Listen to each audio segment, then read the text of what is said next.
Good morning बच्चों, आप सभी का स्वागत है हमारे YouTube channel the education campus में। और बच्चों देखिए, आज का जो एग्ज़ाम हुआ था झारखंड बोर्ड का, ठीक है ना। आर्ट्स वालों का 11th क्लास का वो था, इंग्लिश कोर का। और आज जो आप जितने भी बच्चे लोग एग्ज़ाम दिए हैं, आज मैं इस वीडियो में उनके जो 40 प्रश्न आए हैं उनका कौन कौन सा उत्तर होगा, मतलब उसका सही आंसर क्या होगा, आज मैं इस वीडियो में उसका सही आंसर देने वाला हूँ। तो अपने क्वेश्चन पेपर को लेकर के सामने एकदम बिल्कुल बैठ जाएं और एक एक करके क्वेश्चन का आंसर जो है सो टिक कर लें, ताकि आपको पता चल सके कि हमारा कितना नंबर आया। ठीक है, तो बिना देरी किए चलिए शुरुआत करते हैं। सबसे पहले चलते हैं क्वेश्चन नंबर 1 में। ठीक है, चलिए चलते हैं क्वेश्चन नंबर 1 में। देखिए यहाँ पे पैसेज दिया हुआ है, और पैसेज जो दिया हुआ है ये वाला पैसेज मैंने करवाया था आप लोगों को, असम से संबंधित है। Assam in the north east of India. अब इससे समझ, इसको आप अगर पूरा पढ़ लेते तो इसका पूरा का पूरा आंसर आपका जो है सो कंप्लीट हो जाएगा। देखिए कहता है, Assam in the north east of India is called the tea garden of the world. T grows the buses on a tree is state there are thousands of tea buses. They are planted in long lines. Early in the morning, companies of women and children, each carrying a basket, go off to the garden to pluck the leaf. Only the youngest and most tender leaves are plucked. The leaves are then weighed and taken off to the factory to be made into tea as you know it. अब ये passage को मैंने अच्छे से पढ़ लिया, मुझे समझ में आ गया, आपको समझ में भी आ जाएगा।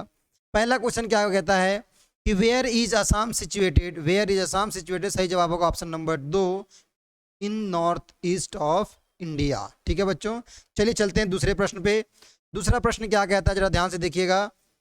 दूसरा प्रश्न कहता है, Assam is called the tea garden of the world because. तो इसका सही जवाब होगा ऑप्शन ए, है ना, 1, tea is abundantly grown here. Tea जो यहाँ पे बहुत अधिक मात्रा में उगाया जाता है। बहुत से बच्चे ने 3 पे क्वेश्चन मार के आया कि ये क्या होगा, गलत होगा। ऑफ द ट्रांसपोर्टेशन प्रॉब्लम की वजह से इसको world of the tea garden of the world कहा जाता है, नहीं, गलत जवाब। इसका सही जवाब होगा ऑप्शन नंबर ए। तो दूसरा का हो गया ए। चलिए तीसरा का क्या कहता है, what kind of tea leaves are plugged. तो इसका सही जवाब होगा option number 3, youngest and most tender leaves. ठीक है, चलिए प्रश्न नंबर 4 पे चलेंगे। 4 क्या कहता है कि when do women and children go off to the garden to pluck the leaves. तो क्या होगा, कब जाते हैं वे लोग, तो अर्ली इन द मॉर्निंग, यानी ऑप्शन नंबर सी इसका सही जवाब होगा। प्रश्न नंबर 4 पे चलेंगे। 4 तो हो ही गया, है ना। 5th पे चलेंगे। कहाँ चलेंगे, 5th पे। चलिए 5th देखिए क्या कहता है, कहता है the leaves are wet and taken off to the. तो इसका सही जवाब होगा ऑप्शन ए, फैक्ट्री होगा, है ना। अब देखिए यहाँ पे एक स्टेंजा दिया हुआ है, यानी कि एक देखा जाए तो ये पोयम का लगता है। कहता है, I do not understand this child through we have live together. आप इसको पढ़ेंगे अपने आप समझ में आ जाएगा कि ये जो है अंडरस्टैंड को समझ नहीं आ रहा है। इसका मतलब जो स्टेंजा दिया हुआ है ये फादर टू सन का दिया हुआ। हाँ बच्चों, किसका, फादर टू सन, ये इस पोयम का जो है स्टेंजा दिया हुआ है। अब देखते हैं इससे संबंधित क्वेश्चन बनता है या ना भाई, नहीं। पहला क्वेश्चन था, who is the poet of the given stanza. तो सही जवाब होगा ऑप्शन 2, एलिजाबेथ जेनिंग्स। ठीक है, ध्यान रखिएगा, क्वेश्चन नंबर 6 हो गया। 7 पे चलेंगे। 7 कहता है कि वी हेयर स्टैंड फॉर। तो वी यहाँ का शब्द प्रयोग किसके लिए किया गया है, तो the father and his son के लिए प्रयोग किया गया। तो ऑप्शन 2 इसका सही जवाब होगा। ठीक है, प्रश्न नंबर 8 पे चलेंगे। The poet wants. पोएट क्या चाहता है, तो सही चाहता है वो, ऑप्शन नंबर इसका सही जवाब, to build a relationship with his son, यानी अपने बेटे के साथ वो अच्छा रिलेशन बनाना चाहता है, ताकि वो अच्छे से बातचीत कर सके, दूसरे को समझ सके। प्रश्न नंबर 9 कहता है, name the poem from which lines are taken, है ना।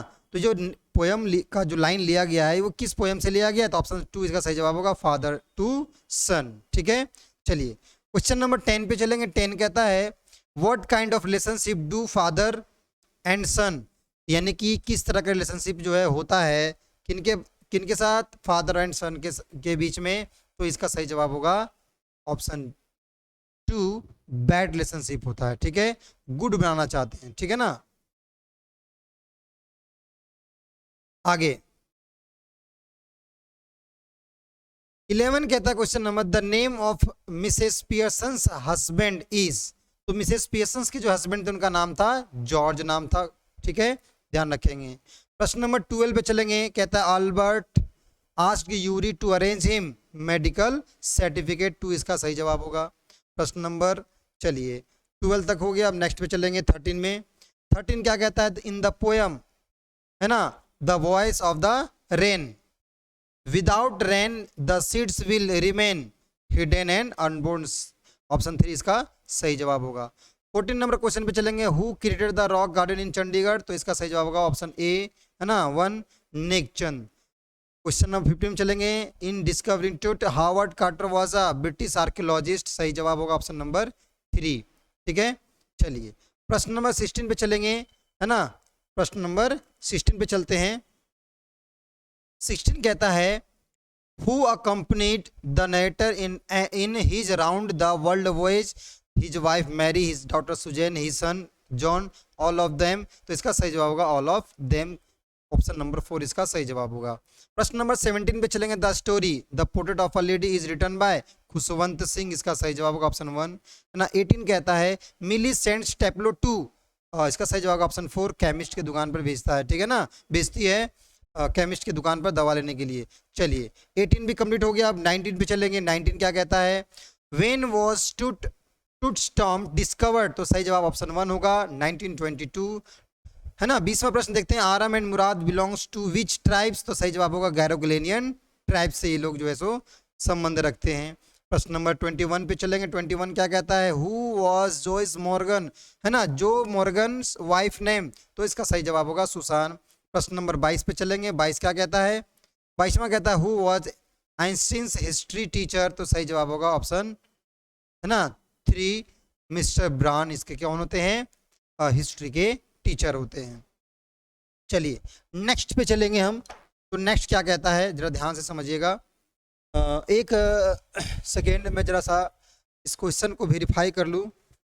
जो मैथ के टीचर होते हैं वो ब्राउन होते हैं या फिर पैट्रिक होते हैं, मैं एक बार जरा ऐसा इसको कंफर्म कर दूं ताकि आप लोगों को दिक्कत ना हो। फिर भी ये आइंस्टीन, एल्बर्ट आइंस्टीन स्कूल का है, चैप्टर नंबर,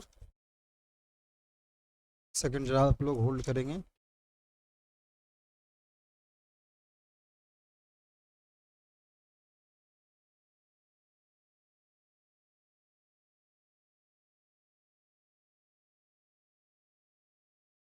हाँ जी, तो इसका जवाब बहुत ही जल्द मिलने वाला है आप लोगों को, ठीक है ना।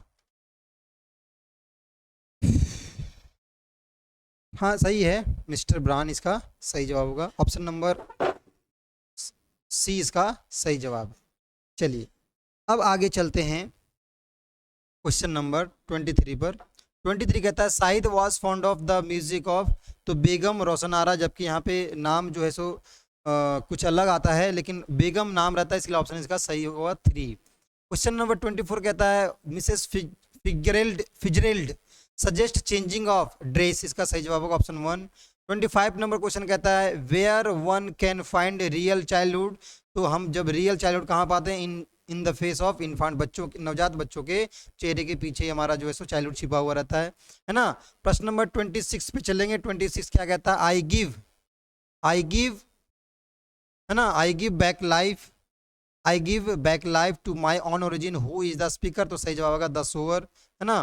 प्रश्न नंबर 27 कहता है, the silk road refer to the long trail that led from Europe to China, इसका सही जवाब होगा, ठीक है। चलिए प्रश्न नंबर 28 पे चलेंगे, हु आस्क्ड टेप्लो टू से अ जोक, सही जवाब होगा फ्रैंक। 29वां प्रश्न पे चलेंगे, कहता है, who did appear like the winter landscape in the mountain, सही जवाब होगा ऑप्शन 2, नाइटर्स ग्रैंड मदर, ठीक है बच्चों। चलिए अब 29 क्वेश्चन हो गया कंप्लीट। अब यहाँ पे चलेंगे 30 नंबर प्रश्न पे चलेंगे। The narrator Nick Melton met Norbu in small end, प्रश्न धुंधला आ गया, इसका सही जवाब ऑप्शन, है ना, 2 इसका सही जवाब है डार्चेन, ठीक है। आगे 31 प्रश्न नंबर पे कहता है, the purpose of invitation is to invite, इसका सही जवाब होगा। 32 प्रश्न कहता है, formal letter start with sender address.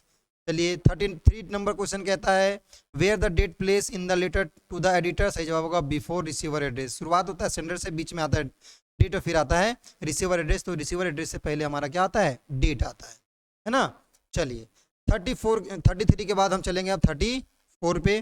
34 question पे चलेंगे। 34 क्या कहता है, while writing notes the title should be, तो टाइटल को हमेशा किस में होना चाहिए, है ना, फ्रेज में होना चाहिए या फिर वन वर्ड में होना चाहिए। लेकिन जो जब भी हम नोट्स लिखेंगे तो उसको हमें नोट का बोल रहा है, ठीक है ना, क्या बोल रहा है, नोट्स, तो नोट्स को हमेशा किस में लिखना है, फ्रेज में लिखना है। वन वर्ड तो ये आपका आर्टिकल का टाइटल का नाम हो गया, ठीक है ना। तो नोट्स जब भी बनाएंगे तो हमारा जो है लिखना किस में लिखना होगा, फ्रेज में लिखना होगा। 35 क्वेश्चन नंबर कहता है business letter requires with the name and designation, तो फुल सिग्नेचर के साथ जो है सो नाम और डेजिग्नेशन देना होता है। क्वेश्चन नंबर 36 कहता है the passive voice of I called him, तो सही जवाब होगा option A, he was called by me, ठीक है। चलिए प्रश्न नंबर 37 पे चलेंगे, है ना। 37 क्या कहता है, 37 कहता है चूज द करेक्टली करेक्ट, तो इसका सही जवाब होगा option number 3, a car rain over the dog. यहाँ पे V2 लगेगा, ध्यान रखिएगा, है ना, मतलब एक कार जो कुत्ते के ऊपर चढ़ गया। प्रश्न नंबर 38 चलेगा, क्या Paritosh is dash honourable man, तो एन ऑनरेबल मैन डिटर्मिनेंट्स यहाँ पे दिया हुआ है। चलिए आगे प्रश्न पे चलेंगे, कहता है 39 में आई एम नोइंग यू, इसका सही जवाब क्या होगा, ऑप्शन देख लीजिए इसका, तो सही जवाब होगा option number 4, I know you. Knowing you नहीं होता है बल्कि आई नो यू होता है, ध्यान रहे।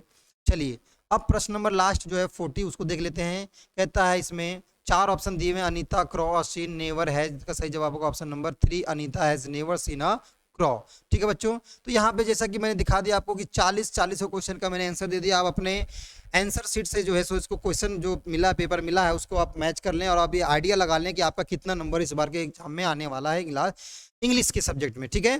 तो उम्मीद करता हूँ ये वीडियो पसंद आया हो। अगर पसंद आया तो अपने दोस्तों के पास भी इस वीडियो को शेयर कर दिए, ताकि वे लोग को भी अनुमान हो जाए कि हमारा इस एग्जाम में खासकर इंग्लिश के पेपर में कितना नंबर आने वाला है, ठीक है। मिलेंगे नेक्स्ट वीडियो में एक नए, जो कल होने वाला आपका एग्जाम 18 अप्रैल को, है ना, उसका जो है सो पेपर आपको सही आंसर करके बताएंगे।